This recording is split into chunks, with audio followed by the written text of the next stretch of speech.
Hi guys, we're going to read this book about giraffes because we're talking about the zoo, and I know most of you have this book at home. It's called Giraffes Can't Dance. Gerald was a tall giraffe whose neck was long and slim, but his knees were awfully crooked and his legs were rather thin. He was very good at standing still and munching shoots off trees, but when he tried to run around, he buckled at the knees. This means that he falls. Poor Gerald. Now, every year in Africa, they hold a jungle dance where every single animal turns up to skip and prance. And this year, when the day arrived, poor Gerald felt so sad because when it came to dancing, he was really very bad. The warthogs started waltzing and the rhinos rock and rolled.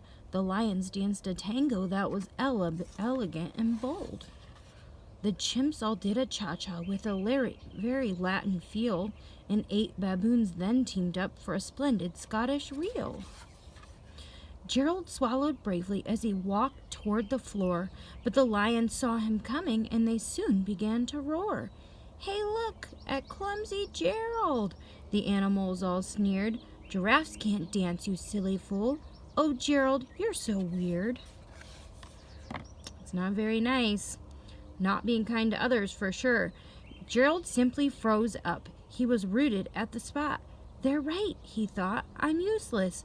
Oh, I feel like such a clot." So he crept off from the dance floor and he started walking home. He never felt so sad before, so sad and so alone. Then he found a little clearing and he looked up at the sky. "The moon can be so beautiful," he whispered with a sigh. "Excuse me," coughed a cricket who'd seen Gerald earlier on, "but sometimes when you're different, you just need a different song. Listen to the swaying grass and listen to the trees. To me, the sweetest music is those branches in the breeze. So imagine that the lovely moon is playing just for you. Everything makes music if you really want it to." With that, the cricket smiled and picked up his violin. Then Gerald felt his body do the most amazing thing. His hooves had started shuffling, making circles on the ground. His neck was gently swaying, and his tail was swishing round. He threw his legs out sideways, and he swung them everywhere. Then he did a backward somersault, and he leapt up in the air. Gerald felt so wonderful. His mouth was open wide. "I'm dancing! Yes, I'm dancing! I am dancing!" Gerald cried.